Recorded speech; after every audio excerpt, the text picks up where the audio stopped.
안녕하세요. 감사합니다. 이렇게 비도 왔는데 훨씬 더 좋은 내용으로 훨씬 더 성의 있고 깊이 있게 많이 알려드리도록 하겠습니다. 저는 메이저 수학학원 원장 김영호이고요. 이제 오늘 설명에는 1부와 2부로 이렇게 좀 나누어져 있을 거예요. 그래서 1부는 저희가 이제 제목으로 같이 해놓은 그러니까 예비 중1 또는 이제 중학교 1학년 학생들이 선행 진도에 되게 많이 치이기도 하거든요. 그래서 선행 진도 전에 꼭 해야 되는 것들이랑 정말 중요한 포인트들을 좀 짚어주시는 1부 시간이 있고, 2부는 이제 그렇게 하기 위해서 저희 학원은 어떤 방법으로 수업을 하는지에 대해서 이제 같이 알려드리도록 하겠습니다.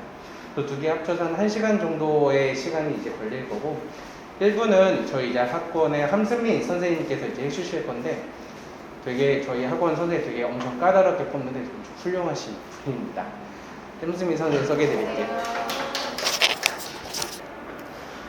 예, 제 소개 간략히 드리면요. 말씀 들으신 대로 이번에 그 학원에 합류하게 됐고요. 이제 그 전까지 이제 고3, 대치동에서 고3 위주로 가르치다가 그 이후에 이제 국내 최대 규모의 학원에서 이제 영재고 과고 특목반을 맡아서 또 강의하다가 이번에 이제 메이저 학원으로 합류하게 된 함승민 강사입니다.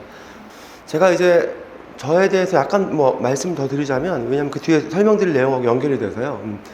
그러니까 제가 이 학원에 오게 된 이유 중에 하나도 어떤 게 있었냐 하면, 초등을 전문적으로 가르치시는 분도 있고 중등도 하시는 분이 있고 고등도 하시는 분이 있는데, 초, 중, 고 전체적으로 다 가르칠 수 있는 분들은 사실 강사분 사이에도 많이 있지는 않아요. 왜냐하면 전문 영역들이 있으시고 실제로 한 군데를 시작하시면 그걸 계속 하시는 게 편하니까 굳이 다른 학년이나 다른 과정을 하실 필요가 없기 때문에 그런 경우가 많지는 않은데, 저도 제가 특이한 케이스라고 생각을 했거든요. 그러니까 중등, 고등, 상위권 애들을 두루 다 가르쳐 봤기 때문에. 근데 이 학원은 또 원장님 포함 대부분의 강사님들이 다 또 그렇게 하시는 게 좀 특이하기도 했고요. 그러니까 이제 아이를 하나 맡아서 학년이 올라가고 과정이 올라가는데 함께 꾸준하게 쭉 같이 키워볼 수 있는 장점들이 있거든요. 그래서 이제 그 부분이 좀 좋게 보였던 것 같고요. 또 그 장점이 어떤 게 있냐면요. 수학은 기본적으로 내용을 배우는 것도 있지만, 내용은 문제를 이제 풀이하면 답안지에 다 있잖아요. 그죠? 근데 그것과 선생님한테 배우는 게 차이점은 그 답에 써 있는 풀이를 어떻게 떠올렸는지에 대한 설명이 굉장히 중요하거든요. 이 문제를 보고 이 문제의 어느 부분을 읽고 이렇게 풀어야겠다라고 느꼈는지가 굉장히 중요한데, 그 부분은 선생님이 말로 해줘야 되는 부분이고, 그 부분은 선생님의 사고 과정을 아이들이 이식을 받는 과정이라고 저는 생각을 하거든요. 근데 그런 점에서는 한 선생님한테 꾸준히 오래 배울 수 있는 건 굉장히 장점이 돼요. 그러니까 선생님의 사고 과정을 그대로 이식받을 수가 있는 거거든요, 애들이. 그래서 실제로 제가 가르쳤던 고3 아이 같은 경우는 수능을 보러 가서 이제 풀이가 막히는 문제가 있었는데, 그럴 때 이제 갑자기 환청이 들렸다 그래요, 진짜로. 제 목소리가 탁 들리면서, 야, 이거 이렇게 풀면 되잖아. 갑자기 오래 그 목소리를 들었던 거라서 글씨를 읽다가 갑자기 단어 몇 개를 조합해서 딱 풀이가 떠오르면서 그 목소리가 들렸다고까지 하더라고요. 네, 그런 시스템적인 장점은 간단하게 그런 게 있는 것 같아요. 그리고 제가 이걸 이제 공부법이라는 주제로 만들면서 뭐가 제일 중요하고 또 관점이 여러 가지 있을 수 있잖아요. 보는 관점이. 저는 이제 뭘 생각하면서 만들었냐 하면, 제가 이제 상위 학년을 맡았을 때, 고등부를 맡았을 때, 아, 얘는 참 잘 돼 있다 라고. 왜냐면 제가 가르친 애들은 제가 선입견이 들어가고 제 주관적인 것들이 들어가니까 제가 받았을 때 참 잘 배워왔다. 중등부를 가르칠 때는 초등학교에서 참 잘 배워왔구나 라고 느낀 아이들이 어떤 아이들인지 그걸 생각하면서 만들었거든요. 첫 번째는 이제 앞엔 좀 가볍게 시작하려고요. 그래서 초등수학, 중등수학의 차이가 이제 뭐가 있나, 그런 부분인데, 이제 수학을 포기하는 아이들이 생기잖아요. 그죠? 가장 많이 생기는 게 중학교 1학년, 2학년, 대부분이 2학년대에서 수학을 포기하게 되고, 2학년대를 버티면 대부분 또 수학을 꾸준히 하다가 고1 때 이제 다시 이제 그 수포자라는 애들이 다시 생기는 건데, 대부분 여기 더 많다는 걸 알 수 있죠. 그죠? 그 이유를 좀 설명을 드리고 싶고, 간단하게 요 설명을 드리면, 요때는 이제 중학교 때까지는 애들이 이제 안 하다가 내가 이제 하면 되겠지라고 생각을 막연하게 하고 있었던 거예요. 그러다가 이제 막상 고1 때도 해보려고 하니까 안 되더라, 이런 거니까 얘들도 이제 실제적으로 자기가 포기했다고 느끼는 건 고1이지만 안 한 건 그 이전이 되는 거죠. 대부분의 아이들이 중학교 때 수학을 포기한다는 건데, 그 이유는 이제 처음 초등학교에서 올라갈 때 갑자기 어렵다고 느껴요. 적응할 때까지. 그 적응할 때까지 한 1년 정도 기간을 잘 버티면 괜찮은데, 그 기간 잘못 보내면 어떻게 달라지냐면요.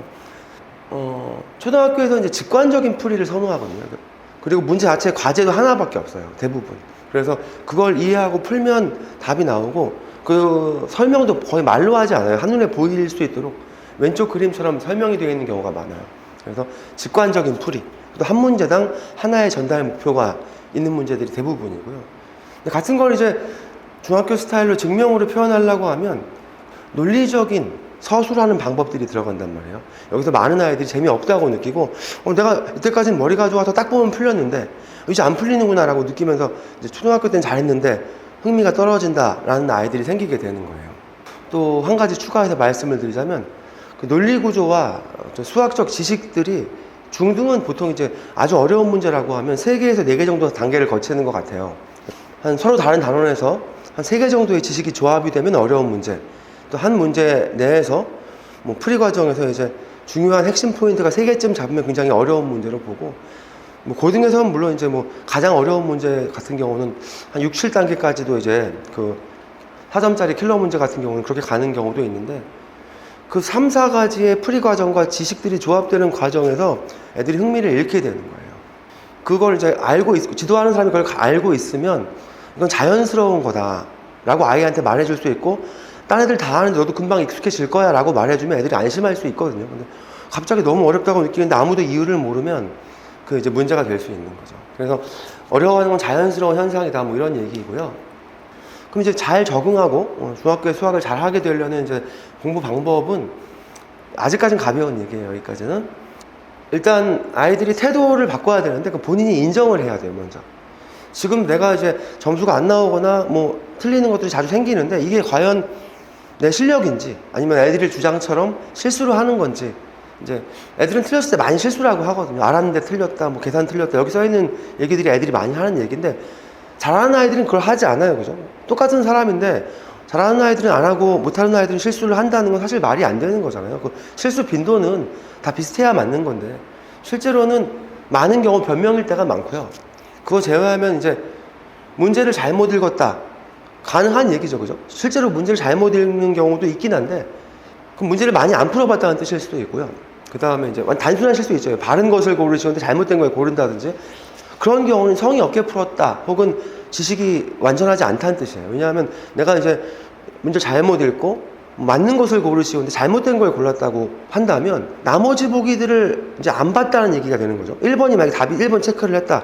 나머지 보기를 보면 분명히 틀린 걸 골라야 되는데 틀린 게 너무 많이 보이면 이상하다? 맞는 걸 고르는 거구나. 이런 과정이 있을 수 있잖아요. 그죠? 근데 바로 1번 탁 찍어버리면 걔는 성의 없게 풀었다는 얘기니까 그것도 그 본인 실수라고 하기보다는 나머지 보기들을 완벽히 모른다고 보는 게 더 맞을 수 있어요. 글씨도 굉장히 중요하고요. 뭐 쉬운 연산을 더하기를 틀리는 이런 거는 뭐 딱히 그런 실수는 바로 잡을 수 없죠. 그죠? 실력이 늘면 자동으로 사라지는 거고. 그래서 이제 문제에 대한 이해 부족, 이거는 이제 경험 부족이 더 맞는 것 같아요. 출제가 이렇게 되는구나라는 걸 애들이 체감해서 알고 있으면 실수를 잘 안 하잖아요. 그죠? 근데 모든 문제가 새롭고 그때그때 새롭게 머리를 써가지고 풀려다 보니까 실수가 나오는 거거든요. 미리 준비가 안 되어 있다는 뜻이고. 또 아까도 말씀드렸던 건 문제들이 길어지고 하는데 애들이 요즘 아이들은 또 책을 잘 안 읽잖아요. 또 그리고 어른들이 읽히려고 하는데 폰을 보는 걸 좋아하고 요즘 저만 해도 뭘 모르면 네이버에 지식인 뭐 이런 데 쳐보는데 요즘 애들은 잘 모르면 유튜브에 치더라고요. 영상으로 보는 게 더 이제 머리 안 써도 되고 글 안 읽어도 되고 직관적으로 보니까 그러다 보니까 글이 길어지는 길은 애들이 읽지도 않아요. 요즘에 심지어 유튜브 영상도 1분짜리 보려고 하지 10분만 넘어가도 안 보고 그러거든요. 그런 것들이 이제 수학 문제를 풀 때도 이미 6학년 때까지 비수학적인 이유로 실력 차이가 많이 생겨 있는 상태인 거죠. 그죠? 바로 잡으려면 그때부터 바로 잡아야 되는 거고. 이제 단순하고 작은 거일 수도 있어요. 근데 이 작은 습관을 이제 누적해서 만들어 가다 보면 그것들이 이제 자리를 잡고 그 수학 실력을 나중에 이제 빠르게 업그레이드를 하는 효과를 낼 수가 있는데요. 풀이를 모든 문제를 이렇게 할 수는 없어요. 왜냐하면 좀 짧은 문제나 내용이 많지 않은 문제들은 시간이 많이 가니까 효용성 면에서 모두 이렇게 할 수는 없는데 적어도 서술형 답안처럼 쓰는 방법은 알고는 있어야 돼요. 그죠?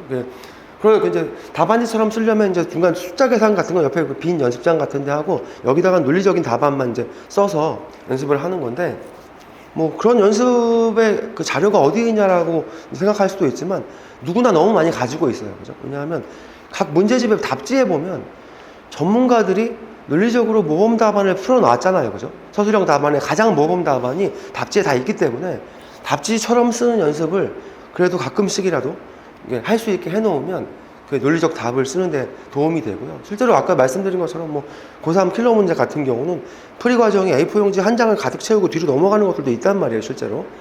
그런 것들이 이제 글씨를 잘 쓰는 연습도 안 돼 있으면 그 풀이 과정 중간에서 다 기억할 수가 없으니까 돌아가서 볼 일이 생기는데 그때 잘못 보고 틀리고 이런 경우가 진짜 생기거든요, 실제로. 그래서 이 간단한 습관들 같은 것들은 지키는 게 좋고요. 글씨 크기도 중요하고 또 풀이 과정을 그 논리 과정이 바뀔 때마다 아랫줄로 쓰는 게 굉장히 중요하거든요. 그래서 이제 수학 노트들은 시판되는 것들도 그렇고 우리 학원에서 쓰는 것들도 보면 중간에 반절치선이 있잖아요. 구분선이 있는데 그런 것들이 다 그 옆으로 가는 걸 방지하려고 하는 거고요. 연습을 시키는 게 좋고 잘 쓴 노트는 이제 이런 식으로 쓰게 되는 거죠. 아이들 노트 중에서도 이제 절반 나눠서 보통 이쪽은 안 쓰는 게 더 좋은데 뭐 자신 있는 애들은 이제 써도 되는데 보통은 이제 오답이 나올 수 있으니까 오답용으로 아깝더라도 오른쪽은 이제 비워놓는 게 더 좋긴 한데 글씨를 잘 써갖고 한번 가져와 봤어요. 그러니까 딱 단계적으로 딱 줄을 바뀔 때 딱딱 바꿔 쓰고 이게 돼야 이제 어려운 문제에서 긴 풀이를 소화할 수가 있는 연습이라 그 미리 문제가 쉬울 때부터 연습을 해놓는 게 좋아요. 예. 공부 방법에 대한 얘기인데 이거는 뭐 다들 생각하시는 그런 내용이에요. 특별한 거는 없고 제가 뭐 요 두 가지 정도는 설명을 좀 드릴 수 있을 것 같아요. 2시간 공부했다. 근데 2시간 동안 제가 집중했는지 아닌지 매일 다르거든요. 그죠? 어떤 날 한 날도 있고 안 한 날도 있는데 그것보다는 10장 한다, 5장 한다 이렇게 공부량으로 하는 게 아이도 그럼 빨리 끝내고 열심히 하면 성취 느끼면서 또 쉴 수도 있잖아요. 그러니까 그런 것들이 더 좋을 것 같고요. 그 다음에 맞은 문제라고 해도 이제 100% 알고 맞지 않는 경우도 많거든요. 그게 엄청나게 더 많아요, 사실은. 그래서 이제 맞은 문제도 내가 조금이라도 완벽하지 않으면 그냥 한번 읽어라도 보는. 그럼 나는 이 부분을 건너뛰고 찍었는데 다음으로 바로 갔는데 여기 이런 논리 과정이 있었구나. 근데 내가 푼 문제라서 그렇게 발견한 것들은 금방 내 거가 되거든요. 모르는 문제를 답지 보고 이제 공부하는 건 금방 내 거가 안 되는데 다 이렇게 했는데 여기만 좀 점프를 했는데 거기에 싹 이유가 들어오면 이해가 금방 잘 된단 말이에요. 또 밑에 거 2개는 이제 같은 내용이에요. 학습량 늘리기와 분위기 조성은 이제 부모님들이 막 밖에서 드라마를 재밌게 보시면서 야 방에 들어가 공부해.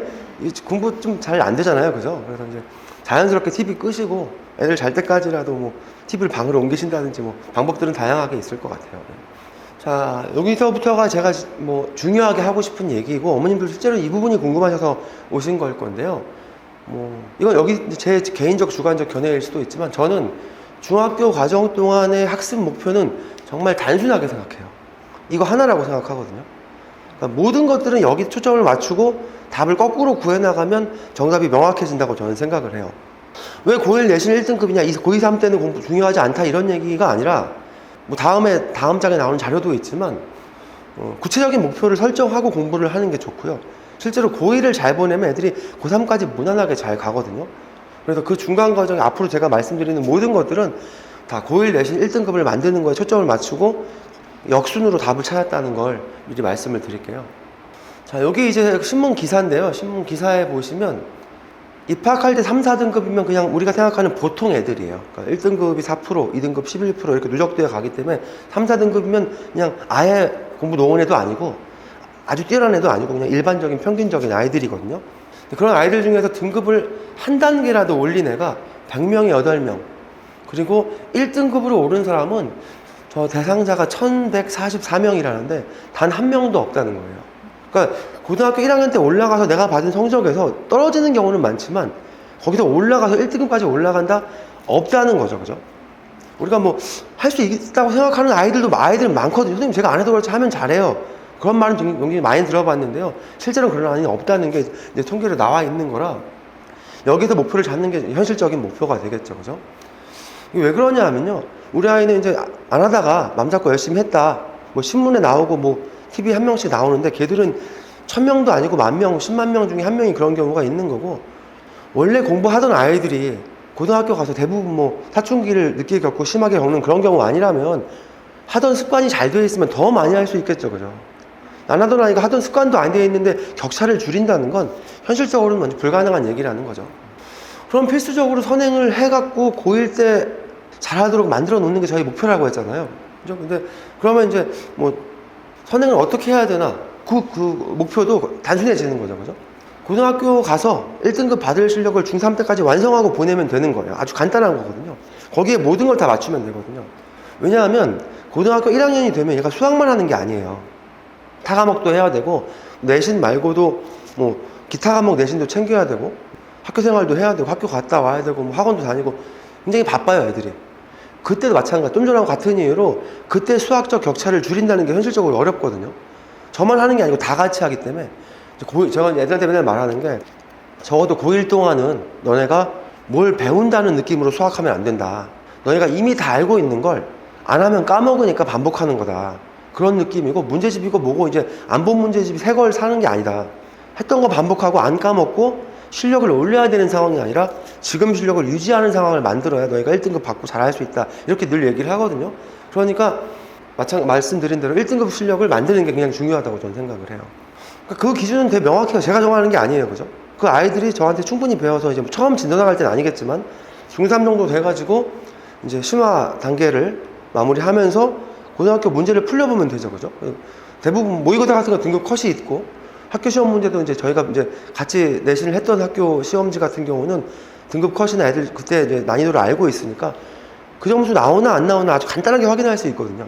실제로 이제 영어는 그렇게 하는 애들이 많아요. 영어는 고등학교 3학년 모의고사까지도 뭐 중학교 때 다 이제 1등급 받는 아이들이 종종 흔하게 보이거든요. 수학은 진짜 거의 없다고 보시면 돼요. 학교 최상위권을 찍고 경시대회 나가고 뭐 영재고 준비하고 이런 애들도 못해요. 경시하는 애들이 공부 잘하긴 하는데 요즘 고등학교 수능이 어머님이나 저희 때보다 더 어려워요. 그리고 애들은 그때보다 잘해요. 그러니까 그 중학생이 하기 굉장히 어렵거든요. 그 정도까지 맞춰놓으면 이제 안심하고 고등학교에 보낼 수 있다는 그런 말씀이고요. 그럼 거기까지 가려면 이제 어떻게 해야 되나라는 말씀을 드립니다. 자, 개념에 대한 정확한 이해, 뭐 뻔한 얘기일 수도 있어요. 그죠? 왜 근데 개념 얘기를 하냐 하면 뻔한 얘기를 하는 게 아니라 제가 이제 그 중학교에서 고등학교 보내는 과정에 이 직전에서 이제 가르쳤잖아요. 이제 실제로 그 과정에서 보면 고등학교 면접, 뭐 특목고나 영재고 가고 이런 데서 면접에서도 많이 물어봐요. 근데 뭘 물어보냐 면 아주 애를 허를 찌르는 쉬운 걸 물어봐요. 뭐 다각형이 뭐냐 이런 거 뭐 다 아는 거거든요, 애들. 그런 걸 딱 물었을 때 정확한 정의를 말하면 다음 질문으로 넘어가는 이제 연쇄적으로 물어보는 구조인데 첫 질문에 어설프게 대답하거나 제대로 말을 이상하게 하면 그 뒷질문이 잘 안 나와요. 다음 아이로 패스하게 되는 경우가 있거든요. 제가 있던 학원이 좀 큰 학원이었는데 거기 전체 1등하면 굉장히 잘하는 애거든요. 어느 영재고 가도 상위를 찍을 애인데 면접에서 그렇게 떨어진 애가 하나 있었어요. 머리가 굉장히 좋은 애였는데 특별한 재주가 있으니까 이제 자기 맘대로 해도 걔는 수학이 되는 애였어요. 신기하게도. 그런 애 진짜 거의 없거든요. 근데 그러니까 뭐 정인이 이런 거 자기 외우고 신경 써본 게 없는 거예요, 걔는. 근데 영재고 시험을 보러 가서 첫 질문에 다각형이 뭐냐 이렇게 딱 물어봤는데 모르니까 각이 많은 도형이요? 이렇게 말한 거예요. 다음 질문으로 딱 멈추고 걔는 거기서 탈락했거든요. 근데 걔가 만약에 자기 수학 실력을 어필할 시간이 있었으면 됐겠지만 반대로 말하면 그 영재고에서 서울과학고였는데 거기서 왜 그런 뻔한 질문을 시작을 할까요? 제대로 배워온 애를 찾고 싶은 거거든요. 제대로 쌓여있지 않으면 걔가 머리가 좋아서 중등수학까지는 굉장히 잘했지만 그 이상의 것들을 또 대학과정 뭐 이상의 것들을 하려면 논리적인 연습이 잘 돼 있어야 되거든요. 수학은 거의 논리랑 같은 거라서 그 연습이 안 되고 잔머리로 푸는 애들은 받고 싶지 않다는 뜻이거든요. 실제로 공부 시간 단축을 위해서도 굉장히 중요한데요. 이 개념이 딱 머리에 잡히면요. 공부하는 것들이 전부 내 거가 돼요, 바로.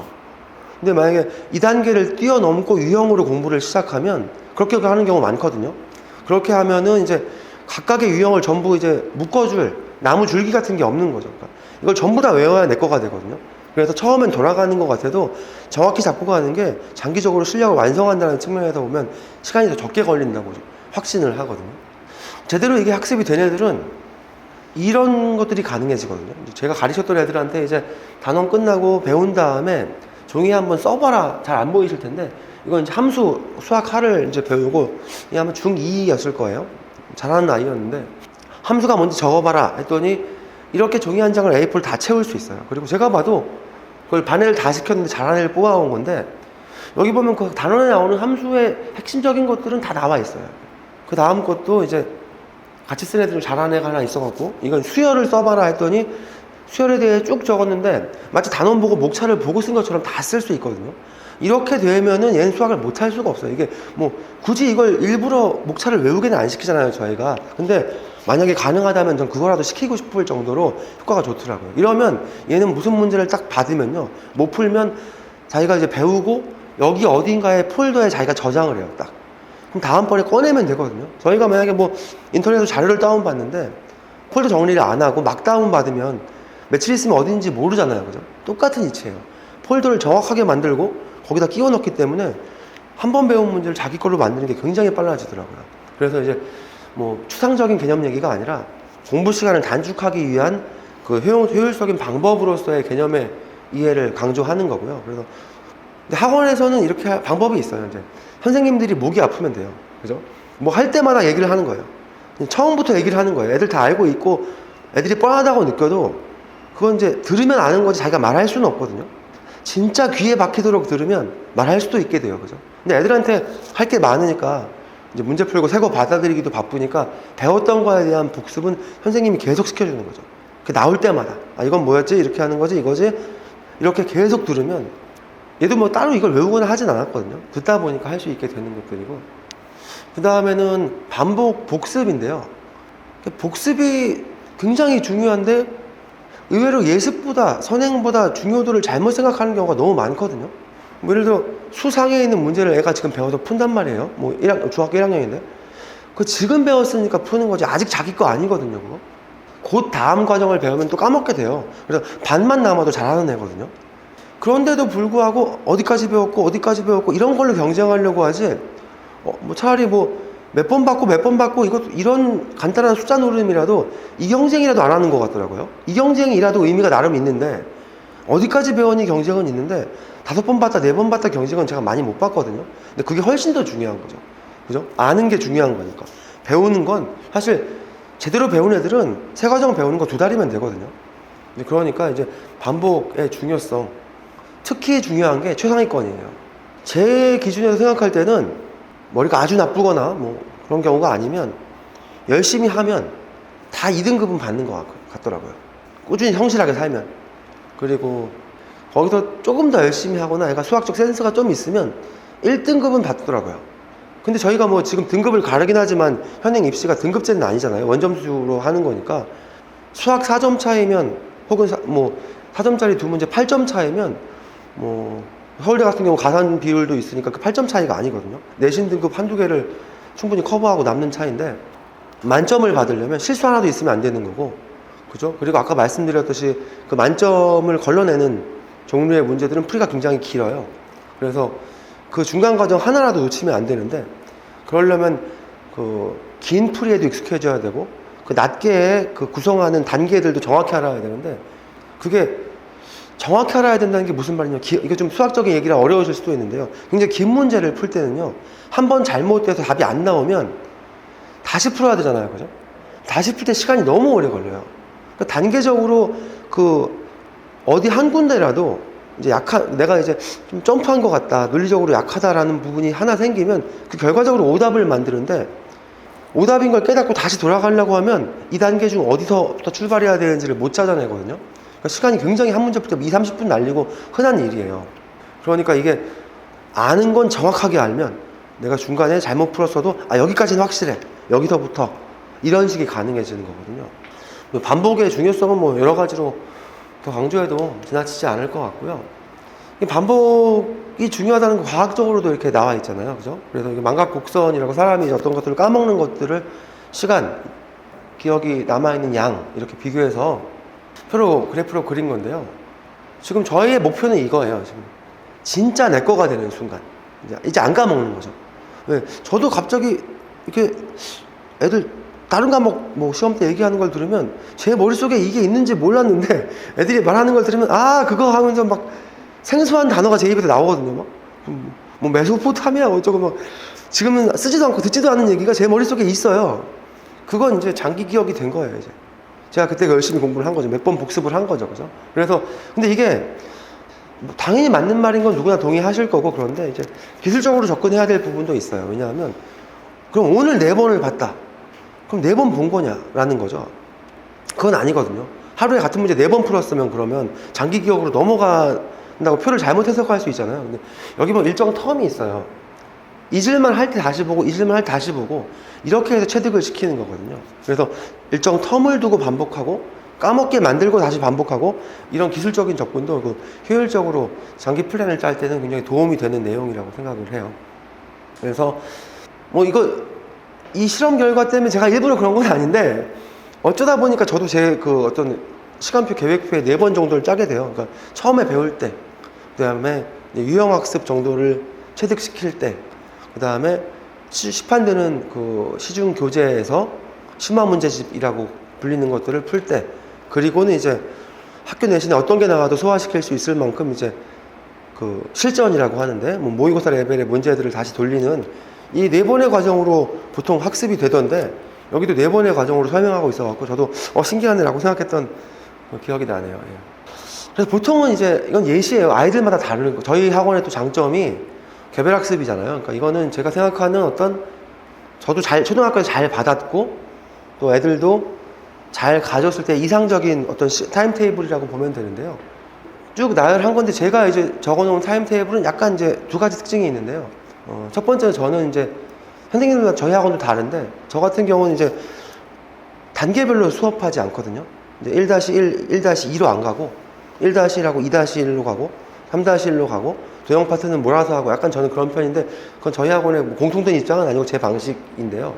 그것도 저는 비슷한 목적이거든요. 1차 함수를 배우다가 2차 함수를 배우면 1차 함수에 대한 복습이 자동으로 일부분 되거든요.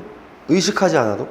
또 뭐 함수도 마찬가지고, 뭐 다른 방정식도 마찬가지고, 그런 효과를 노리기 위해서 비슷한 것들을 묶어서 배우는 게 더 이제 효과가 있다고 생각하는 편이라, 구성이 그렇게 되어 있다는 게 특징이고요. 그 다음에는 수학 상하, 아까 말씀드린 이제 저희 공통 목표 있지 않으셨죠? 저희 공통 목표는 이제 중3 때 고1 1등급 실력을 만들어 놓는 거잖아요. 그죠? 그래서 고1 과정 같은 경우는 이제 4번씩 일정 텀도 이제 그냥 맞춰 놓은 건 아니고요. 이제 예를 들어 수학상을 본다. 수학상은 이제 각 1학기 쪽과 맞춰서 이제 가급적 시간을 배치하려고 했어요. 왜냐하면 수학상 공부가 현행 심화 혹은 뭐 내신 대비까지도 도움이 될 수 있도록 타임테이블을 나름대로는 신경 써갖고 만드는 거거든요. 결과적으로는 이제 수학상 같은 경우는 4번을 보고, 마지막 단계에서는 굉장히 긴 시간을 봐서, 그죠? 이 정도 되면 애들이 이제 시판되는 문제집에서 뭐 블랙라벨 제일 어려운 문제 정도 빼고, 뭐 실력 정석 몇 문제 빼고는 풀 수 있는 단계가 오거든요. 근데 그 상태로 여기서부터 출발하는 거라, 이제 2학기를 거의 여기 쏟아부으면 애들이 이제 블랙라벨 제일 어려운 문제 정도까지도 소화를 할 수 있게 되고, 그러면 이제 학교 기출 문제들 중에 특이한 것들 이제 선별해서 주면서 이제 반복 돌리는 과정이거든요. 이게 뭐 이 과정, 이제 이거는 제일 빡빡하게 잡은 잘하는 아이들 기준이고, 여기서 이제 조금 더 한 11월부터 겨울방학 때까지로 약간 이제 이 과정이 미뤄지더라도 크게 문제는 없어요. 이제 이거는 이제 제가 가르쳤던 커리큘럼이라, 거기서 이제 11월이 되면 고등부로 옮기기 때문에 고등부 전까지 맞추기 위해서 11월을 맞춰 놓은 거지, 여기서 2월까지 유동성이 있어요. 이게 그렇게 빠른 진도가 아니에요. 보시면 아시겠지만 뭐 훨씬 더 빨리 하는 아이들도 있어요. 그죠? 근데 빨리 하는 아이들도 있는데, 선생님이 보기에 너무 다 완벽하게 이해해서 진짜 해도 되겠다가 아니면 이 이상 빠른 건 전 추천을 드리진 않아요.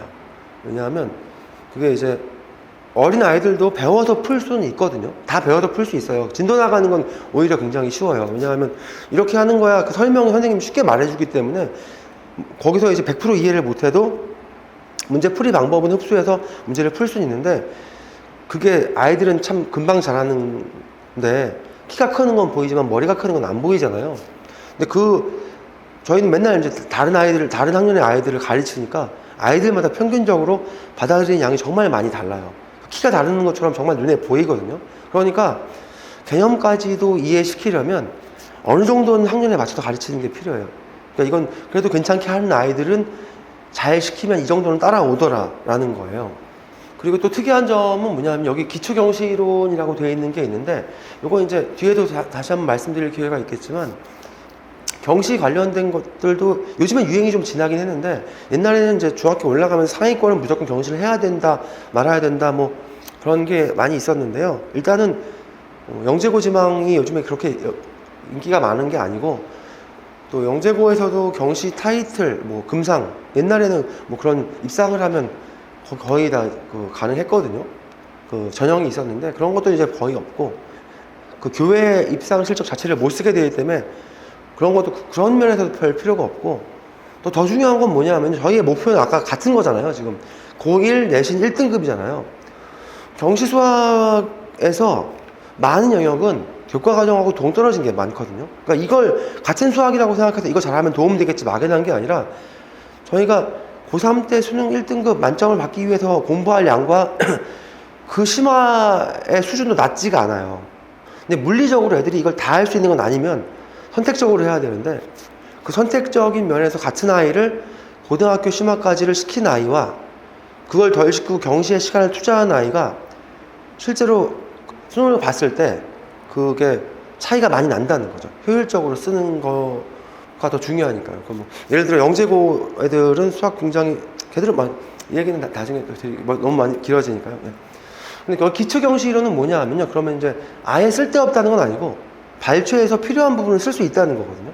제가 생각할 때는 수에 관련된 부분은 그 중1 1학기 교과서에 나오긴 하는데 뭐 약수, 배수 뭐 이런 것들이에요. 다들 쉽게 접근할 수 있는 것들인데 그 수의 특징과 관련한 것들은 많이 알면 알수록 사고 확장에 도움이 되거든요. 그런 부분 정도는 발췌해서 하는 것도 도움이 굉장히 많이 될 수 있다. 하지만 다른 과정에 여유가 있는 아이들에 한해서 이걸 위해 뭐 여기 다른 타임테이블을 이제 망가뜨린다든지 뭐 그런 내용이 그런 경우가 생긴다면 안 하는 게 맞다라고 저는 생각을 하고요.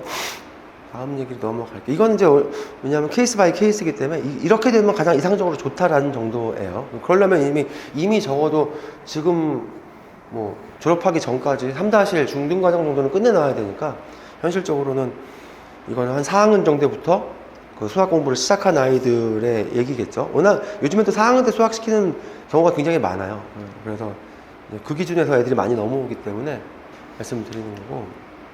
전략적 입체적 학습은 이제 아이가 할 수 있는 건 아니에요. 이건 선생님이 해줘야 되는 부분이고요. 아까 말씀드린 것처럼 뭐가 중요하고 뭐가 안 중요한지 옛날에 뭐 한 15년 전만 해도 킬러 문제가 수열에서 나왔었거든요.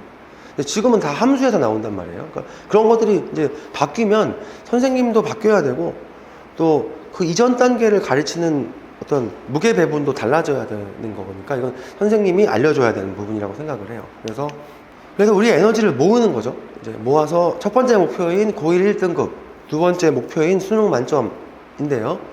요건 이제 고3 때 최종적인 목표를 적은 거예요. 그러니까 보통 이제 요즘 킬러 문제라고 하는 것들이 뭐 이제 수능이 워낙 반복적으로 많이 보다 보니까 패턴이 있어요. 그래서 문제 푸는 방법도 패턴이 있고 뭐 문항 번호까지도 다 이제 패턴이 있기 때문에 뭐 2개에서 3개쯤 된다고 봐요. 저는 뭐 애들이 열심히 준비해도 틀릴 만한 문제는 뭐 어려울 때는 3개, 보통은 2개, 어떨 때 쉬울 때 1개일 때도 있는데 그 몇 문제 해결을 하려고 저희가 이제 6년을 투자한다고 생각하면 맞는 것 같거든요. 그 몇 개를 맞추냐 못 맞추냐가 대학이 많이 바뀌기 때문에 어떻게 보면 좀 허무할 수도 있죠. 그 몇 문제 풀려고 애들 6년을 열심히 한다는 게. 근데 그게 그 후에 60년을 또 다르게 하니까 그렇게 생각하면 또 의미가 있을 것 같아요. 근데 요게 이제 학원이나 재홍보를 하고 싶진 않은데 이 부분 때문에 좋은 선생님한테 제대로 배워야 되는 것 같아요.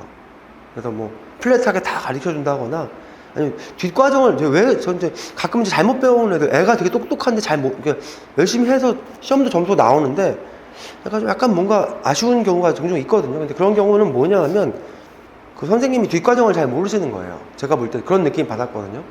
아래 학년에서 위 학년, 제가 고등부 할 때도 마찬가지고 중등부 할 때 마찬가지인데 애가 멀쩡한데 좀 약간 구멍이 있는 경우는 되게 성실하고 애가 시키는 걸 안 했을 리가 없는 아이들이 있거든요. 근데 그런 아이들은 그 전 단계 선생님이 다음 단계에서 뭐가 나오는지 정도는 아시겠지만 그 냉정하게 잘 모르셨던 거겠죠 아마. 그래서 이제 다 똑같이 가르쳐 놓으시고 무게 배분 없이 해놓으면 전 과정 80점이 되어 있는 거죠. 이렇게 100점, 60점이 필요한데 우리는 요게 이제 그 예시 최근에는 이제 뭐 문제까지는 안 보셔도 될 것 같은데 함수, 합성함수, 뭐 미적분 이런 데서 이제 어려운 문제들이 나오거든요. 그럼 이제 우리도 거기 맞춰서 가르쳐야 되거든요.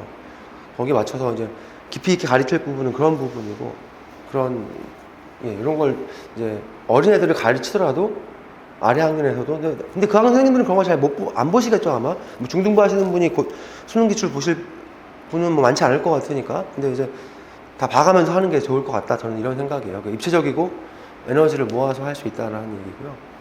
크게 이제 어느 정도 감은 오셨을 거라고 생각해요. 제 목표나 거기 가는 과정들이나 중요하다고 생각하는 것들 설명은 드렸고 제가 왜 이걸 마지막에 넣었냐 하면요 같은 배경 지식이 공유되고 나서 어머님들도 보시면 저랑 같은 답을 얻으실 수 있을 것 같아서 그래 뒤쪽으로 뺐거든요. 그게 뭐냐 하면 이제 같은 목표와 같은 해결 과정을 같이 말씀을 나눴잖아요. 같은 목표는 고1 1등급이고 그래서 거기에 맞춰서 어떤 준비를 했는지 말씀을 드렸고 자주 묻는 질문들이 아마 답이 좀 보이실 것 같아요. 선행할까 심호할까 이게 되게 쉬운 질문인데 이걸 고민한다는 게 저는 좀 이상하거든요. 왜냐하면 전 과정을 모르면 선행을 못하는 거잖아요. 그냥 그게 너무 상식이잖아요. 전 과정을 그래도 뭐 애들이 100% 다 기억할 수는 없지만 적어도 한 7, 80% 정도는 이해가 돼야 다음 걸 배울 수 있는 거잖아요. 그래 나머지 20%는 이제 필요할 때마다 선생님이 나오면 설명으로 다시 메꿔주면 되는 거고 근데 그게 안 되면 못 나가는 게 상식이죠. 특히 여기처럼 저희 메이저 학원처럼 개별로 학습할 땐 당연히 그렇지만 이제 보통 판서식 학원에서는 이제 다 같이 가니까 그런 경우에 이제 다 못 배웠는데 다음을 나가는 경우가 있겠죠. 그죠? 그래서 선행은 애가 80% 이해하면 다음 과정 가면 돼요. 아주 간단한 논리이기 때문에 느린 아이들은 그걸 도와주고 하면서 어느 정도는 타임테이블에 맞추려고 학원도 노력을 하는 거죠. 선행과 심화는 선택적인 영역이 아니에요. 그래서 왜냐하면 냉정하게 말씀드리면 A급 수학에 있는 문제 못 풀어도 고등학교 수학 하는데 문제 없거든요. 고등학교 수학만 보고 가는 거라면 센 수학을 5번 보는 게 나아요. A급 하기 어려운 문제 풀려면 센 수학 5번 보는 시간이 걸릴 거거든요. 센 수학 5번 보면 개념이 정확하게 잡히잖아요. 유형도 정확하게 알고 그 어떤 유형들이 이제 조합이 되면서 새로운 문제들이 만들어지고 심화 문제가 만들어지는 거라서 개별적 유형들이 단단하면 굉장히 좋거든요. 이게. 근데 이제 말로 된 긴 문제 뭐 꼬인 문제들 안 다뤄도 할 수 있어요. 그러니까 선택적으로 하라고 하면은 단단하게 나가는 게 맞는데 아이들 같은 경우는 또 그런 것도 있죠. 그냥 여유가 있는 아이들이 있어요. 선생님이 시키는 거를 다 해도 괜찮은 아이들은 그럼 안 볼 이유가 없죠. 그런 아이들은. 그죠? A급 수학도 당연히 보는 거고 거기서 이제 그런 문제들을 풀면서 얻는 것들도 있겠죠. 근데 얻는 거는 주로 뭐냐 하면요. 사실 제 기준, 제 아까 그 목표에서는 필요 없는데 수학 실력이라고 말하는 막연함이 좀 늘긴 늘어요. 이게 뭐냐 하면 저는 그 간단하게 생각하거든요. 수학 실력이 뭐냐 하면 어렵다고 느끼는 선이에요. 이 정도 문제부터 나한테 어려운 문제다 라는 것들을 이렇게 높여줘요. 이렇게. 그 문제 분명히 A급에 뭐 제일 어려운 문제 그 한 6개월 후에 갖다 주면 못 풀거든요. 근데 그걸 통해서 애가 눈높이가 높아져요.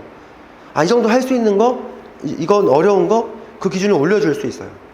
그러니까 만약에 그걸 못하는 애한테 억지를 시키면 어떻게 되냐 하면요. 눈높이가 높아지는 게 아니라 수학은 어려운 거 하기 싫은 거가 되거든요. 그런 애들은 안 시키는 게 맞아요. 그냥 안 시키는 게 맞고 그냥 그런 문제 안 보게 하는 게 맞고 정확하게 반복시켜갖고 개념 단단하게 해주는 게 장기적으로 훨씬 나아요. 그러니까 여유 있고 그게 도움이 되는 아이들은 선생님이 판단하는 거예요. 그러니까 좀 이상하게 들릴 수도 있는데 막 이 책 봐주세요 저 책 봐주세요는 어머니들이 안 하시는 게 맞아요.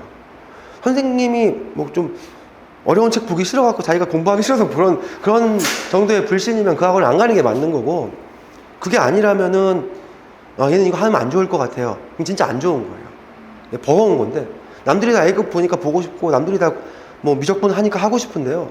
그건 학원에 맡기시는 게 맞는 것 같아요.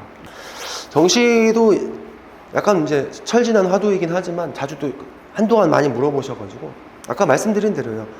경시를 풀기 위해서 하는 노력과 난이도가 그 고3 모의고사 킬러 문제를 푸는 것도 그에 못지않게 어려워요. 근데 그 연관성이 별로 없어요. 이걸 잘한다고 저걸 잘해지는 그런 부수적인 효과가 별로 없어요. 그러면은 영재고 갈 거 아니면 근데 과학자가 되거나 수학과를 갈 거면 괜찮은 것 같아요. 왜냐하면 그건 이제 대학 이후를 보면 주변에도 보면 이제 과학과 나오고 수학 많이 하고 이런 애들이 공대나 이제 수학과 안에서는 두각을 나타내더라고요. 뭐 더 좋게 졸업을 하고 근데 그건 제 입장에서 입시를 하는 제 입장에서 약간 사치 같아요. 저는 이제 좋은 학교에 애를 넣는 것 가지고 가서 잘하는 것까지를 보면서 중학생한테 시킨다? 저는 안 하고 싶어요. 그냥 너무 여유가 있어서 얘는 누가 봐도 서울대 공대를 가거나 뭐 얘는 누가 봐도 서울대 수학과가 껌이야 뭐 이러면 근데 사실 그런 애가 어디 있겠어요. 네. 자, 그 다음에는 이제 시간을 재서 빠르게 푸는 연습이 중요하다. 중요할 수도 있어요. 근데 저는 이제 이거 추천하진 않아요. 왜냐하면 정확히 하면 빨라지거든요. 아까 말한 대로 센수학 유형학습이 잘 되어 있으면요 문제가 읽혀요. 그리고 낯익으면 문제 읽는데 그렇게 시간이 안 걸려요. 다 아는 문제니까. 다 어디서 본 문제고 표현들이 익숙하니까. 근데 그게 표현들이 낯선 조합으로 되어 있으면 문장 해석하는데 이제 시간이 걸리잖아요. 많이 공부를 해놓으면 자동으로 빨라지거든요. 그런 식으로 빠르게 하는 게 더 좋을 것 같아요. 물론 이제 모의고사 같은 걸 볼 때는 모르는 문제가 있다는 전제로는 시간 관리를 하는 방법을 배워야죠. 한번 쭉 가서 이제 한 번 다 풀고 이제 모르는 문제 체크를 해놓고 몇 분을 남기고 틀린 문제 다시 볼 것인지 이런 것들은 기술적으로도 연습을 하는 게 맞지만 중학생은 아직 그건 아니니까 그냥 정확히 알고 푸는 게 좋을 것 같아요. 자, 문제량이 많아지는 것도 사실 저는 그렇게 원하지도 않아요. 사실 문제집 10건 풀면 좋은데 10건 풀고 20건 풀고 못하는 사람은 솔직히 어디 있겠어요. 진심으로 20건을 풀었는데 못하진 않죠, 사람이면. 근데 애들이 그렇게 시간이 무한정 있는 건 아니기 때문에 학원이 있고 전문가가 있는 거거든요. 그래서 그런 부분에서 최적화되게 하는 게 선생님 역할이라고 생각도 하고, 또 문제집이라는 건 어느 문제집을 막 사도 필요한 문제는 거의 다 들어있어요. 거기서 뭐 구성이 난이도가 좀 일정하게 잘 돼 있다든지 유형 분류가 좀 깔끔하게 논리에 맞게 돼 있다든지 그런 차이로 책의 우열이 바뀌는 거라 문제집을 많이 본다기보다는 익숙한 문제집을 돌리는 게 낫다고 생각해요, 저는. 그래야 외워지거든요. 그죠? 책을 바꾸면 또 생소하고 또 낯설 수가 있어요. 그러니까 익숙한 걸 많이 돌려서 그 문제 자체가 머릿속에 딱 들어가면 그때부터 빨라지거든요. 그러니까 양이 중요한 게 아니라 반복 횟수가 더 중요하다. 책 건수가 중요한 건 아니다. 그리고 또 이제 수학상 3-1 뭐 관계도 자주 물어보시는 질문인데, 그러니까 왜 중학교 심화책을 안 보냐면요. 그렇게 중요한데 교과 과정에 제가 제 나름대로의 커리큘럼에 그렇게 핵심적으로 자리하고 있지 않은 이유가 뭐냐면요. 중학교 책은 필연적으로 내용이 쉽잖아요, 그죠? 내용이 쉬운 걸로 저보고 어렵게 만들려고 해도 이걸 가지고 전교 1등 하는 애가 틀리게 만들려고 하면 저부터도 문제를 꼬일 수밖에 없거든요. 핵심 내용으로 어렵게 하는데 한계가 있어요, 이게. 핵심 내용 자체가 쉽기 때문에. 그러니까 꼬인 문제를 만들어내는 거거든요, 이게.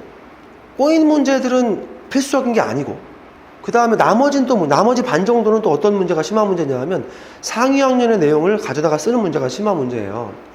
그러니까 3-1 심한 문제 중에 반 정도는 고등학교에 없는 거고 반 정도는 고등학교에 있는 거예요. 수학상에 있는 거예요. 그러니까 100% 소화가 되는 건 아닌데, 물론 아까 말씀드린 의미로 도움이 될 수도 있지만 이 말은 그러니까 반 이상 맞는 말인 거죠. A급에 있는 문제가 고등학교 책에 있는 거니까요. 그러니까 뭐 저절로 된다까지는 아니지만 3-1 개념하고 유형학습이 잘 돼 있다. 그럼 3-1 심화를 건너뛰고 고등상으로 가는 것도 충분히 괜찮다고 생각해요, 이거는. 자주 들어보는 질문들이었고요. 그 다음에 저의 수업에 대한 얘기인데요. 그러니까 진도 빨리 나가는 게 너무 유행이에요. 중학교 1학년이 미적분까지 배우고 그 다음엔 뭘 할 건지 저는 잘 모르겠는데, 알면서 가도 어차피 중3 때 다 만나요, 진도가. 빨리 갔다고 다 함께 있는 게 아니잖아요, 고등과정이. 다 같이 가면 돼요, 그냥. 그래서 어차피 중3 때 만나는데 그때 누가 실력이 좋냐의 문제거든요. 어차피 상위권 애들은 중3 되면 미적분까지 하잖아요. 아니면 적어도 수학 2까지는 하는데 그때 누가 더 잘하냐가 문제인 거지 누가 더 빨리 했냐는 전혀 중요하지 않거든요. 그러니까 그거는 아닌 것 같고, 그 다음에 이제 입시 아직도 일부 학원에서는 이제 합격 경시대회 입상자 마케팅을 하는 학원들이 있기 때문에 그건 그 아이들을 차라리 제가 말씀드린 대로 시키면 수학 엄청 잘할 텐데 왜 중간에 2년 정도를 저걸 시키기 약간 저는 아쉬움이 있는데, 또 그런 데가 또 특정 학원 저격은 아니고요. 그런 데서 보통 이제 합격자 마케팅이기 때문에 진도를 무지 빠르게 달려도 알아듣는 그 100명의 몇 명을 찾는 거예요. 그 100명의 몇 명의 아이들이 경시대회 입상을 하고 영재고를 가면서 이제 벽을 장식해 주잖아요. 왜? 나머지 아이들은 망가져서 와요. 그런 경우가 워낙 많아서 저는 약간 교육자가 저래도 되나 이렇게 생각을 하긴 하는데 저는 그렇게 안 가르친다는 말씀이고요. 그래서 저뿐 아니라 다 마찬가지인 것 같아요. 이 학원 선생님들은 중고등 과정을 다 제대로 하세요. 근데 그건 많지가 않아요, 진짜. 저도 고등하다가 중학교 갈 때 너무 쉬울 줄 알았거든요. 이 전 학원이 중등 가르쳤다고 했잖아요. 근데 아니더라고요. 걔들이 어려워하는 게 따로 있고 또 뒷과정이 아예 안 나오는 것도 따로 있어가지고 그거 나름대로 또 봐야 되더라고요.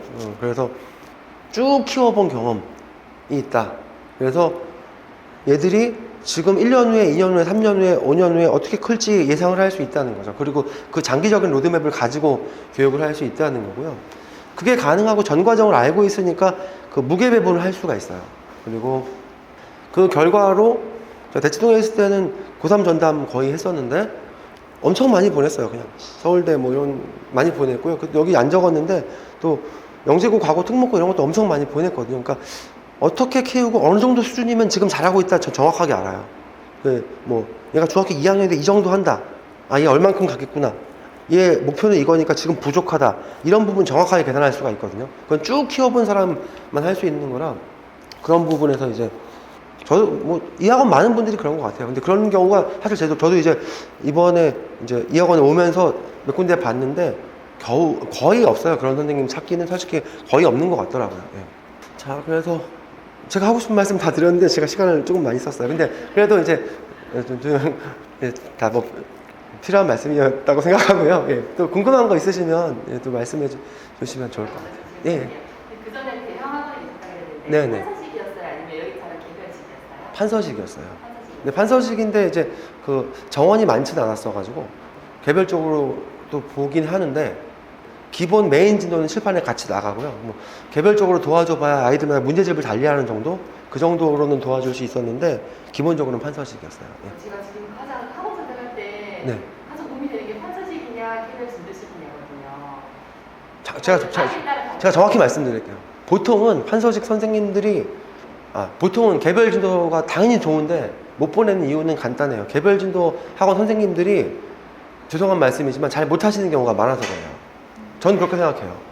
왜냐하면 큰 학원에 판서 강의 하시는 분들은 그래도 강의 잠밥이 좀 되고 수학도 자신이 있는 분들이 더 많거든요. 제 경험상으로는. 근데 개별 강의 하시는 분들은 제가 냉정하게 봤을 때 아마추어가 많았어요. 솔직히. 네. 왜냐하면 별 표시가 안 나거든요. 근데 뭐 영상 찍고 칠판에 나가고 대형 강의하고 인터넷에 인강 같은 거 하면 제 실력이 보이잖아요. 근데 아이들은 저보다 못한단 말이에요. 그러니까 실력이 많이 없는 사람도 가르칠 수 있거든요. 그래서 장단점은 무조건 당연히 개별 진도가 무조건 훨씬 유리하죠. 당연히. 근데 왜 과외가 제일 유리할 거 아니에요. 상식적으로는 1대1이니까. 근데 학원 선생님 수준의 과외 선생님 못 찾으니까 못 하는 거잖아요. 똑같다고 보시면 될 것 같아요.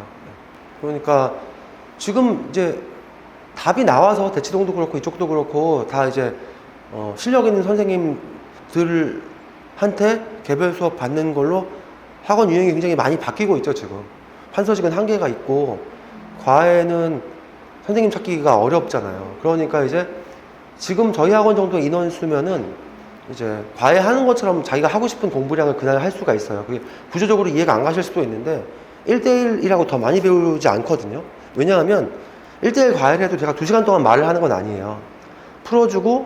설명하고 풀어주게 하고 기다렸다가 틀린 거 다시 보고 설명하고 다음 거 진도 나가고 이런 식으로 하니까 지금 저희 학원 시스템 같은 경우도 제가 이제 노는 시간이 없는 거죠. 그러니까 애를 기다리는 시간이 없고 그 사이에 다른 아이를 보게 되는 거고 아이들 입장에서 볼 때는 설명 듣고 풀고 설명 듣고 풀고 과외처럼 굴러가거든요. 그러니까 어떤 최적화된 인원과 최적화된 절충안을 찾아서 지금 학원들이 저희 학원도 그렇지만 저희 학원은 원래 그렇게 해왔고 요즘 저희 학원처럼 이렇게 하는 게 굉장히 유행이거든요.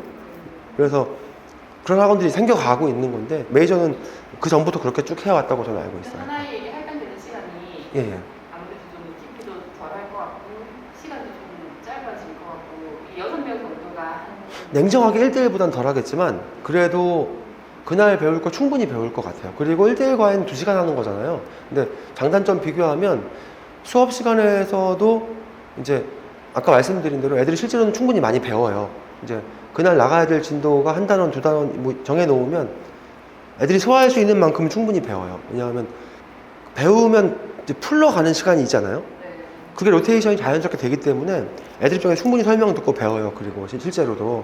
그리고 과외하는 것보다는 좋은 건 이제 2시간, 과외랑 비교하는 게 제일 맞거든요. 과외는 정말 뭐 잘 만나면 좋으니까. 근데 그렇게 비교를 할 때는 그건 나머지 시간 온전히 혼자 하고 관리는 못 하잖아요. 어떤 과외 선생님이 개별적으로 관리해도 열심히 해라든지 뭐 숙제 열심히 하라든지 이런 체크를 해주는 정도지, 학원처럼 시스템을 가지고 테스트를 하거나 뭐 비교군이 있거나 자습시간까지 확보되거나 하진 않기 때문에 제가 볼 땐 지금 이제 2022년에는 제일 진화된 형태인 것 같아요. 지금 이런 종류의 학원이. 예.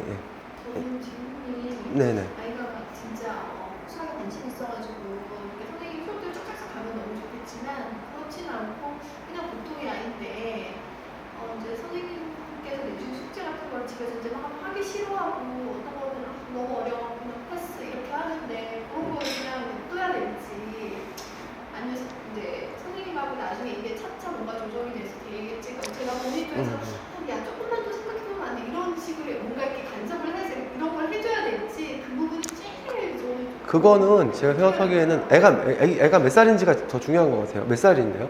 지금 6학년이 6학년 이요? 네. 남자예요, 여자예요? 여자예요. 여자예요. 근데 약간 경계이 되네요. 네. 그냥 그 포텐셜은 있는데 그거를 막 이렇게 근데 그거를 6학년 정도고 이제 곧 중학교 가잖아요. 그거를 엄마가 이제 그렇게 컨트롤 하려고 하면 잘안 되고, 안 하려고 예. 역효과가 있는 저도 이제 네.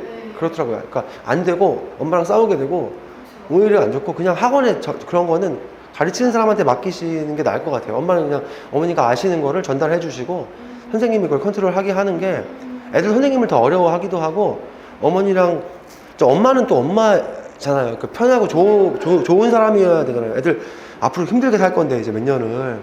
근데 엄마랑도 막 부딪히고 하면 애들도 힘들잖아요. 그러니까 그런 부분을 학원에 이제 맡기고 그냥 거기서 해결하는 게 더 좋을 것 같고요. 그냥 선생님께 약간 상담식으로 그렇죠. 저희 학원 같은 경우는 애들이 알아요. 그렇게 숙제 해오면 다시 해야 되고 했던 숙제 또 하는 게 진짜 곤욕이거든요, 그거. 그리고 시험을 봐도 일정 점수가 안 나오면 재시험을 계속 시켜가지고 패스를 안 시켜주는데 그러면은 애들도 알아요. 이렇게 하면은 그러면 이제 버티면 다행이고 못 버티는 애들은 이제 공부시켜서 그만둔다는 말을 못하니까 뭐 다른 얘기를 하면서 엄마 뭐 학원이 뭐가 마음에 안 들어 보통 이렇게 가거든요. 비슷한 레퍼토리인데 그런 건 이제 학원에 맡기시면 될 것 같고 선생님들은 보자마자 알아요. 그리고 숙제 진짜로 해온 건지 엉성하게 한 건지 바로 알거든요. 예. 다른 거 궁금하시면 아까 그 노트에 반절만 쓰고 하는 그 오답 노트 있잖아요. 아, 예. 저희도 지금 수학학원 개별식으로 다니고 있는데 네. 그런 노트를 쓴다고 분명히 저한테 말씀하셨었거든요. 그래서 네. 제가 그런 노트를 여러 개를 준비해서 학원 갈 때마다 넣어두는데 지금 단 한 번도 쓰질 않고 있더라고요. 정말 선생님도 그렇게 말씀하신 대로 예. 아까 뭐 이렇게 노트만. 시키시나요? 아, 저희는 다 시켜요. 저희는 시스템 안에 그렇게 시키게 돼 있어요. 이 학원에. 저도 이제 여기 와서 제일 처음에 이제 학원에서 교육받고 배운 게 그런 부분이었고, 이렇게 뭐. 문제풀이를 전혀 안 하더라고요. 혼자 그냥 문제들을 내가 그냥 대충 풀고 답을 내기도 하더라고요. 저희 학원은 문제집에 문제를 못 풀게 돼 있어요. 왜냐하면 문제집에 문제를 풀면 책을 다시 사지 않는 한은 이전에 푼 게 눈에 보이잖아요. 그거는 어떻게 간주되냐 하면 복습을 안 하겠다고 간주가 되거든요. 아까 말씀드렸죠. 복습이 엄청 중요하다고. 그러니까 애당초에 문제집에 답을 쓰거나 풀이를 못 쓰게 돼 있어요.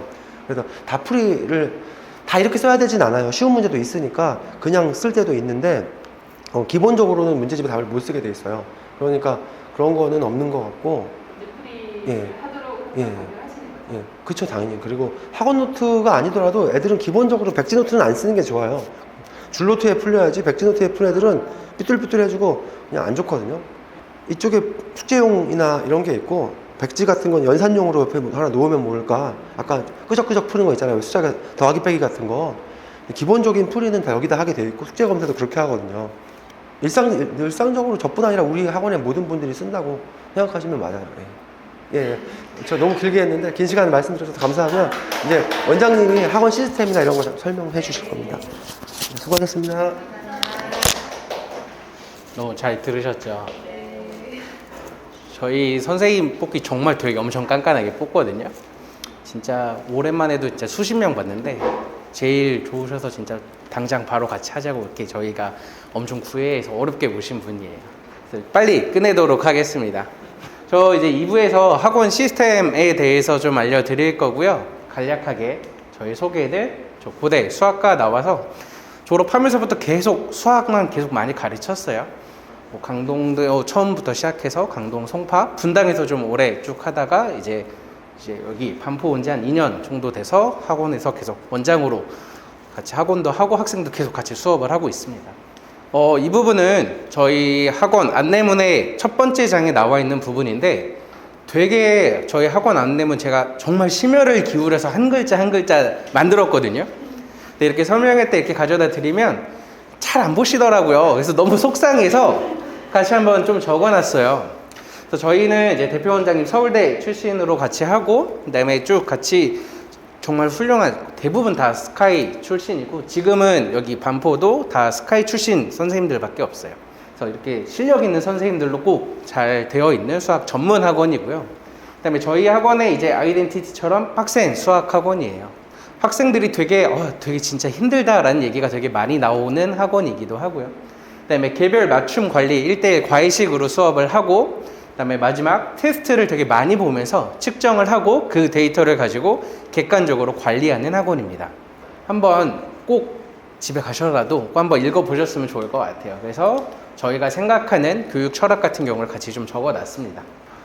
이제 조금 현실적으로 되게 이제 좋고 좋은 말들 되게 많아요. 그러면 사실 학생이 공부를 하게 하는 게 되게 중요하죠.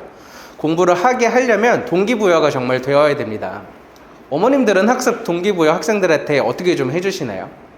대학교 가면 좋을 거다. 네가 나중에 뭐 어느 직업을 가지면 어떻게 먹고 살아야 한다. 이런 얘기는 사실 우리의 10년 뒤를 생각하는 거예요. 20년 뒤만. 우리가 지금 당장 예를 들어서 다이어트를 해야 돼요. 근데 내가 지금 이거 정말 꼭 하면은 10년 뒤에 너 정말 원하는 몸매 가질 거야. 의욕이 생기겠을까요? 절대 안 생겨요. 되게 단적으로 눈앞에 보이는 가시적인 목표부터 하나하나 좀 성취를 해야 되고 그 다음에 저희가 생각하는 저희 학원에서 더 신경을 많이 쓰는 건 사실 칭찬을 좀 더 해주는 겁니다. 저 어렸을 때 뭐 중학교, 고등학교에서도 공부할 때 생각을 해보면 사실 칭찬받으러 가거든요. 학교 선생님한테 좀 잘했다 칭찬받고 그다음에 학원에서도 숙제 되게 열심히 했구나, 너 시험도 되게 잘 봤구나 칭찬도 받고 엄마한테도 계속 칭찬받고요. 그다음에 주변 학생들도 너 되게 공부 잘하면 되게 멋있게 봐요. 그런 걸 위해서 사실 되게 공부하는 게 사실 더 주된 동기부여가 사실 많아요. 그래서 저희는 칭찬을 통해서 관리를 되게 많이 해서 관리보다 정말 중요한 건 없다라고 생각을 합니다. 학생들을 하나하나 정말 할 수 있게 동기부여를 해줘야 되고 그 동기부여를 하기 위해서는 칭찬이 되게 필요하고요. 그 다음에 칭찬을 해주려면 학생들 한 명 한 명에게 관심이 정말 되게 많아야 돼요. 일반적으로 그냥 되게 뭉태기로 보고 그래 넌 오늘 수업만 하면 끝 이렇게 되면은 칭찬할 거리 자체가 되게 찾기 힘들어요. 저희는 어쩔 수 없이 가르치는 입장이기 때문에 눈높이가 되게 높거든요. 학습 기준에 대한 눈높이가. 그 눈높이를 사실 만족시키면서 칭찬하기가 정말 힘들어요. 그래서 잘한 부분을 정말 열정적으로 찾아야 됩니다. 노트를 보면서도 되게 어려운 문제인데 잘 풀었다. 그러면 그런 문제 하나를 가지고 되게 칭찬을 되게 많이 해주고 되게 어려운 문제 잘 풀었을 때 아니면 노트 숙제 자체를 정말 열심히 해왔을 때 이런 걸 가지고 칭찬을 해주려면 관심 있게 학생 한 명 한 명 되게 봐야 되고 숙제 검사 하나 꼼꼼하게 학생 한 명 한 명 진도를 정확하게 잘 파악하고 있어야 됩니다. 그런 걸 바탕으로 칭찬을 통하고 우리는 좀 학생의 공부를 시켜서 그러면 학생들이 좀 더 공부하고 싶은 생각이 들면서 그 많은 학습량을 좀 더 다 채울 수 있는 거예요. 대부분 이제 처음 신규생 어머님들이랑 상담을 하다 보면 숙제가 그렇게 많은데 학생들이 다 해요? 라는 질문을 정말 많이 하시거든요. 그러면 초반 한 1, 2주는 정말 되게 힘든데 그걸 어느 정도 내가 적응하고 칭찬도 되게 받고 싶고 어머님들도 많이 하다시피 선생님한테 좀 잘 보이고 싶어서 내가 숙제 해가는 모습들이 한 1, 2주 정도면 어느 정도 자리가 잡아요. 그렇게 잡으면 그렇게 좀 많은 학습량도 충분히 되게 열심히 해오려고 한다라는 걸 자신 있게 좀 말씀을 드립니다. 결국 우리는 공부를 많이 시키는 게 되게 중요하고 공부를 꼼꼼하게 시켜야 되는 게 정말 중요합니다. 당연하겠지만 그냥 많이 하는 건 되게 중요하지 않죠. 올바른 공부 방법으로 해야 돼요. 잘못된 공부 방법으로 정말 계속 끊임없이 해봐야 효과가 되게 많이 없습니다. 아까 1부에 함수민 선생님도 말씀하셨는데 초등 수학학원하고 중등 과정만 하는 수학학원하고 그다음 고등까지 다 하고 하는 수학학원하고 차이가 생각보다 정말 큽니다. 선생님의 실력은 둘째치고 학생들의 시야가 거기서 좀 갇혀요. 저희 학원에서도 예를 들어서 중학교 거까지는 하고 고등부터는 다른 학원 가래요. 이런 학원들도 꽤나 되게 많고요. 그다음에 중학교 학원 같은 경우에도 뭐 특히 개별진도에서 되게 많이 그렇더라고요. 개별진도에서 여기는 수학 3 또는 수학 하까지만 한대요. 사실 수학 1, 2는 좀 가르치기가 어렵기도 해서 그 부분을 이제 졸업시키는 것처럼 하거든요. 학생들이 좀 시야가 많이 갇히는 경우가 되게 많습니다. 그래서 올바른 공부 방법으로 그 시야까지 다 넓혀주고 선생님은 되게 위에서 내려다 보면서 이건 정말 되게 나중에도 되게 중요하게 많이 쓰이는 거, 이건 사실 이 과정 할 때는 중요하지만 나중엔 별로 안 쓰이는 거, 이런 것들을 좀 구별짓고 전체적인 그림을 잘 그려주어야 됩니다. 저희 학원에서 수업하는 모습이에요. 저희 학원 신인식 선생님인데 이렇게 앞에서 학생에게 옆으로 하나하나 설명을 해주고 있습니다. 그럼 저도 이렇게 교실에 학생들이 앉아 있으면 앞에 한 명씩 불러서 바로 옆에 앉히고 계속 이렇게 수업을 1대1로 개념 설명을 해주고 문제풀이도 해주는 과정이에요. 이 모양들을 보시면은 선생님이 공부한다기보다 학생들이 직접 공부하는 과정들이 되게 많죠. 그래서 어머님들이 보시면은 우리 아이가 공부할 때는 선생님이 옆에 있을 때만 공부하는 것 같지만 이렇게 학생이 돌아가서 직접 자리에서 해보는 시간 자체가 정말 되게 많이 중요합니다. 제가 생각하는 또 올바른 공부 방법 중에 아까 노트도 말씀해 주셨는데 이런 식으로 노트를 쓰는 게 이제 가장 일반적으로 저희 학원 애들이 쓰는 거예요. 저희 학원 학생 애들 아무나 딱 잡고 노트 딱 뺏어도 대부분 다 저렇게 되어 있어요. 보면은 왼쪽 오른쪽 좀 나눠서 쓰라고도 많이 말씀을 아까 드렸는데 여기 보면은 맨 첫 번째 두 번째 문제 틀린 건데 틀린 문제는 여기 오른쪽 칸에다가 다시 채점을 하게 됩니다. 다시 풀고 다시 채점하고. 그러면 이렇게 노트를 쓰게 되면 내가 틀린 문제를 안 빼놓고 다 고칠 수가 있어요.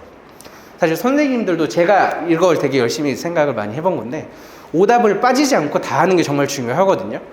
근데 학생들이 왼쪽 오른쪽 구별 없이 문제를 쭉 풀어가지고 오면 사실 이 문제 고쳤나 안 고쳤나 계속 뒤에서 찾기가 숙제 검사할 때 너무 어려워요. 근데 이런 식으로 노트 풀이를 하게, 이런 식으로 오답 풀이를 하게 학생들한테 알려주고 나면 제가 숙제 검사할 때 너무 편하게 하더라고요. 편할 뿐만 아니라 안 빠지고 정말 다 고쳤는지도 확인을 하기 쉽고요. 그 다음에 개념 같은 경우도 이렇게 직접 본인이 한번 다 적어 봅니다. 그래서 개념 설명 같은 경우 아까 학생 옆에 앉히고 하나하나 말로 되게 설명을 해주고 학생은 그 들은 거를 바탕으로 책을 한 번 더 읽어보고 그 읽어보고 설명 들은 거를 노트에 한번 개념을 이렇게 같이 정리를 해보는 거예요. 이 과정이 정말 되게 엄청 중요하다라고 생각을 하거든요. 이건 뭐 판서식에서도 하는 거 아니에요 라고 많이 생각을 하실 텐데 잘 생각해보면 판서는 앞에서 강사가 적어주는 걸 옮겨 적는 거고요. 이 과정은 학생이 생각해서 본인의 문장으로 적는 겁니다. 이게 정말 차이가 되게 커요. 잘 정리되어 있는 거 옮겨 적는 거는 사실 암기에 되게 가깝고요. 이 부분은 내가 이해해서 그걸 확인하는 과정에 되게 가깝습니다. 우리가 똑같은 단어를 가지고도 그 뉘앙스는 되게 다 이해를 하고 하지만 똑같은 문장으로 말하려고 하면 되게 어렵잖아요. 수학도 그렇게 어렵게 가는 게 아니라 내가 이건 이렇게 이해하고 이런 식으로 개념이 있다라는 것만 학생들에게 직접 확인을 하게 합니다. 아까 학생들이 직접 공부하고 그다음에 문제풀이를 직접 하고 채점하면서 오답까지 하고 개념까지 적는 거, 저희가 생각하는 건 학생이 직접 공부하는 게 올바른 공부 방법이에요. 앞에서 내가 강의하는 걸 보고 듣고 이게 아니라 내 손으로 직접 문제 풀고 내 손으로 직접 개념 정리까지 해보고 그다음에 채점하면서 내가 왜 틀렸는지 한 번 더 확인하고 되게 간단한 실수 같은 거는 혼자 고쳐보고 모르겠다 하면 가져와서 다시 한번 물어볼 때에도 강사가 저도 절대 처음부터 끝까지 문제 다 안 풀어줘요. 물어봅니다. 왜? 어디까지는 됐는데? 어디서 모르겠는데? 이런 과정이 되게 필요해요. 그렇게 물어보면 그걸 들으면 그 부분부터만 설명을 해주면 되거든요. 처음부터 다 풀어주면 사실 그 학생은 되게 시간 낭비도 분명히 있을 거고 다음에 내가 필요한 부분만 정확하게 캐치해서 듣는 게 아니기 때문에 집중도 되게 잘 안 됩니다. 학생이 어디까지 이해하고 여기서 한 줄, 두 줄까지만 더 설명을 해줘도 하고 돌아가서 푸는 경우가 되게 많아요. 이런 식으로 학생이 직접 공부하는 게 올바른 공부 방법이라고 저는 생각합니다. 하지만 단점이 있어요. 학생이 너무 하기 싫어해요. 어쩔 수 없어요. 왜냐면 지금까지 대부분 학생들 같은 경우에 이렇게 힘들게 공부 안 해봤거든요. 학원 가면 앉아서 듣고 있는다라고 생각을 하지 본인이 앉아서 푼다라고 생각해 본 적이 별로 없어요. 대부분 학생들이.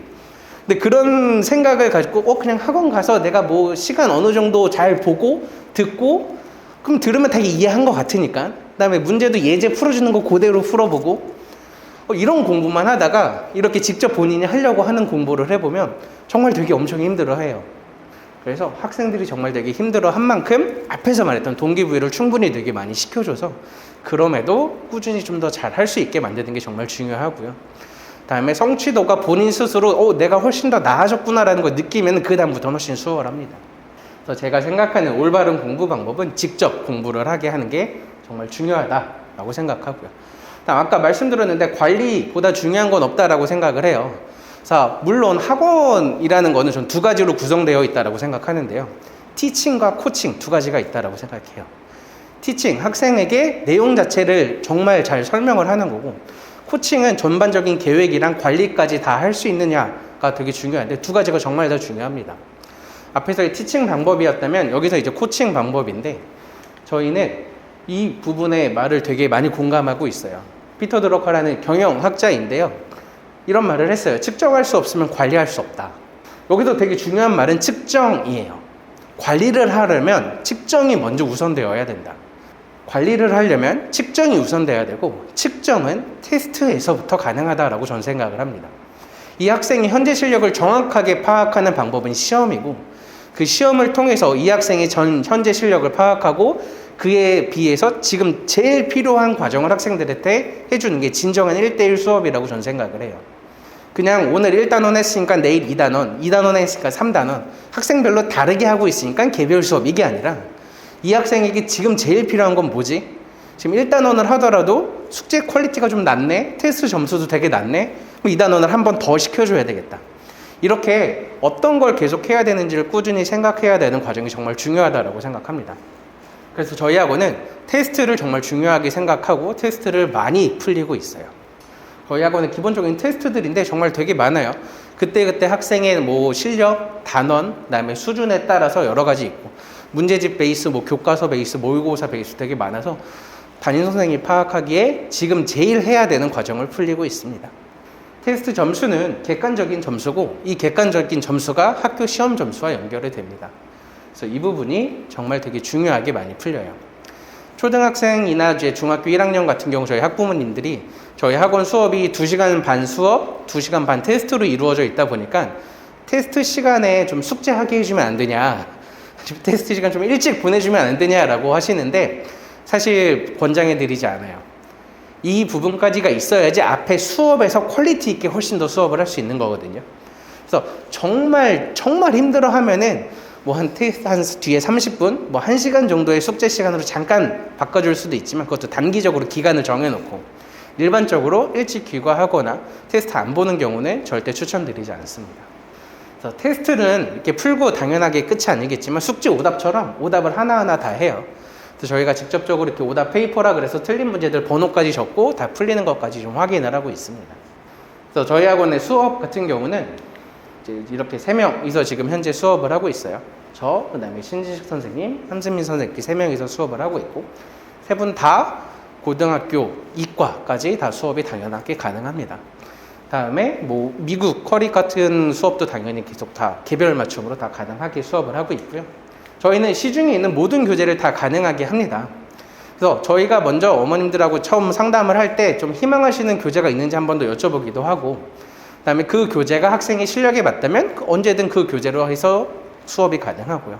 그다음에 특별히 엄청 희망하는 교재가 없다면 학생의 실력에 맞게 교재를 선정해서 추천해 드립니다. 추천해 드리는 기준 같은 경우는 숙제를 했을 때 한 60-70%의 정답률이 나오는 게 조금 이상적이기는 하거든요. 내가 풀었을 때 한 70점 정도 나오고 나머지 한 30점 정도 틀린 거에서 내가 실력을 좀 더 발전해 나가는, 내가 어려워하는 그 아까 선을 올린다라고 말씀하셨는데 그런 과정들을 하기 위해서 교재 난이도 선정이 정말 중요해요. 실력이 되게 이제 처음 시작하는데 엄청 어려운 걸 하면은 수학을 그냥 마냥 어렵게만 생각을 할 거고요. 되게 잘하고 막 문제 풀면 푸는 대로 다 맞추고 있는데 계속 그 교재를 한다. 실력 향상이 일어나지 않습니다. 실력에 맞게 시중 교재를 모두 사용을 하고 내신 기간에만 이제 학생별 내신 대비 교재를 만들어줘서 그렇게 수업을 하고 있습니다. 수업은 아까 말씀드렸다시피 2시간 30분 수업, 2시간 30분 테스트로 구성이 되어 있고 5시부터 10시까지 하고 있습니다. 평일은. 토요일 날은 9시부터 2시까지 하고 있고요. 그래서 수업을 먼저 할 수도 있고 테스트를 먼저 보고 수업을 이후에 할 수도 있습니다. 보통 테스트 보는 것 같은 경우는 뭐 예를 들어서 월요일, 목요일 오는 학생이다. 그러면 목요일 날 테스트 보는 건 월요일 날 숙제했던 부분을 한 번 더 테스트를 보거든요. 그래서 월요일 날 내가 시험 숙제로 해왔던 부분을 한 번 더 테스트까지 더블 체크를 하면서 정말 잘 이해하고 넘어가는지까지 확인을 한다라는 걸 말씀을 드릴게요. 그래서 월요일부터 토요일까지 저희는 수업을 하고 있고, 그다음에 초등학생 같은 경우는 초등학교 6학년 같은 경우에는 이 5시부터 10시까지 수업을 듣는 것도 가능은 해요. 근데 이제 초등학교 4학년부터 수업을 하기는 하는데 초등학교 4학년, 5학년 같은 경우에는 꼭 3시에서 5시까지만 수업을 하고 있습니다. 아무래도 초등학생들의 알 수 없는 산만함이 좀 있어서 시간대를 좀 분리해 놓고 있고요. 그다음에 수강료 차이가 초등반만 조금 차이가 있고, 그 수강료는 초등학생 같은 경우에 주 8회 기준, 고등학생 주 8회 기준으로 각각 이렇게 구성이 되어 있습니다. 현재 실력을 좀 알고 싶으실 것 같아요. 그래서 지금 어떤 과정을 얼마나 공부했고 지금까지 이만큼 해왔는데 정말 내가 잘 알고 있는지, 우리 아이가 잘 지금까지 따라가고 있는지, 앞으로 뭘 해야 되는지를 고민이실 것 같아서 지금 같이 동봉되어 있는 곳에 입학 테스트 신청서가 있습니다. 그래서 입학 테스트를 같이 학생이 1시간 정도 보고 나면은 이제 선생님하고 그 결과를 같이 상담을 하고, 그다음에 학습 전략을 같이 컨설팅을 좀 세우고 나서 이제 어머님하고 상담을 드리게 돼요. 그래서 어머님하고 방문 가능하시다 그러면 되도록 방문해서 상담하는 걸 권장해 드리고, 시간이 안 되면 전화 상담으로 대체해서 하고 있습니다. 그래서 같이 신청서 적어 주시면은 테스트 가능한 시간에 맞춰서 저희가 연락드려서 볼 수 있게 해 드리도록 하겠습니다. 여기까지 오늘 저희가 준비한 설명이고요. 이렇게 참석해 주셔서 정말 감사합니다.